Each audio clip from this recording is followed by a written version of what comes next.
natin si Cherry sa Hawak Kamay upang masubaybayan ang isa namang kwento ng ating kabayaning OFW at kanilang pamilya.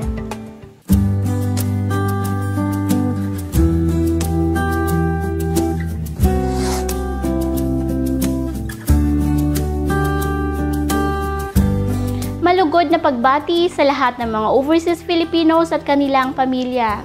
Kayo ay muli naming kapiling sa segment na Hawak Kamay. Ako si Ate Cherry, ang inyong mga kasama sa pagtunghay ng mga storya ng buhay ng ating mga kababayang OFWs.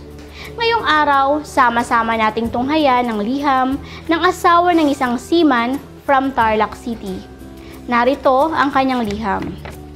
Dear Ate Cherry, ako si Jana, seaman ng aking asawa. Kapitan siya sa barko at 20 years na siyang marino.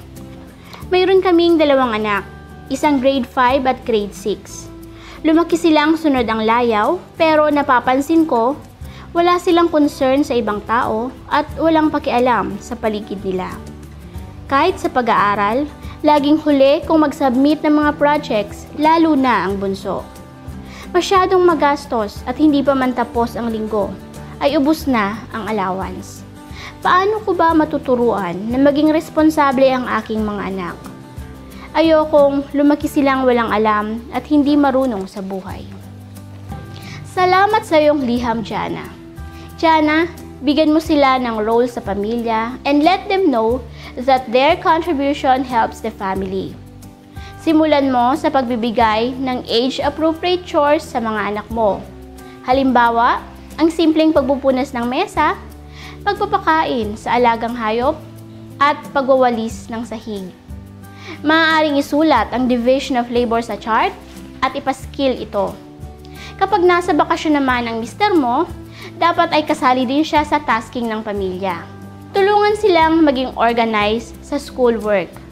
Pwedeng gumawa ng to-do list, nakasaad dito ang due dates at kung gaano ito katagal gagawin.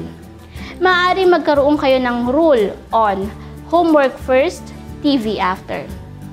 Jana, iwasan ang paggawa ng homework ng iyong mga anak. Pwede mo silang turuan, pero dapat alam nila that their homework is their responsibility, not yours. Mahalagang matuto sila na akuin ang responsibilidad o maging accountable sa kanilang nagawang mali. Pero iwasang sisihin ang mga bata kapag sila ay nagkamali. Jana, turuan din sila na i-budget ang paggastos ng kanilang allowance. Dapat silang matutong gumastos ng sapat ayon sa baon nila. Hikayatin din sila na mag-impok mula sa kanilang allowance. Jana, pwede mo din silang isali sa mga volunteer work sa school, sa simbahan o sa inyong community. Maging aktibo sa grupo ng mga kabataan na gumagawa ng social responsibility works. At bilang magulang, be a fine example to your children. Kayo ang role model nila. Dapat sa inyo nagsisimula at sa inyo nila nakikita ang pagiging responsableng tao at pagpapahalaga sa kapwa.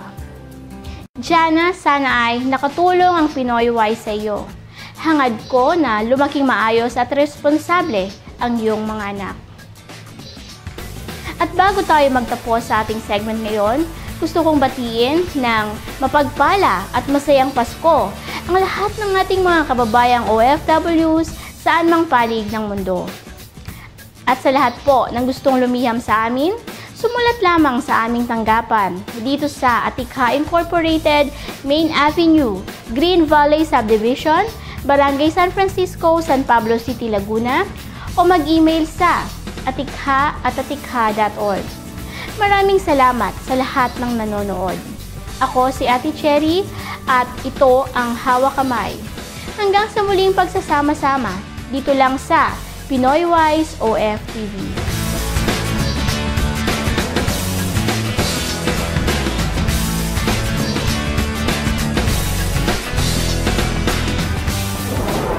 Namang napanood ang isang episode ng Pinoy Wise OFTV.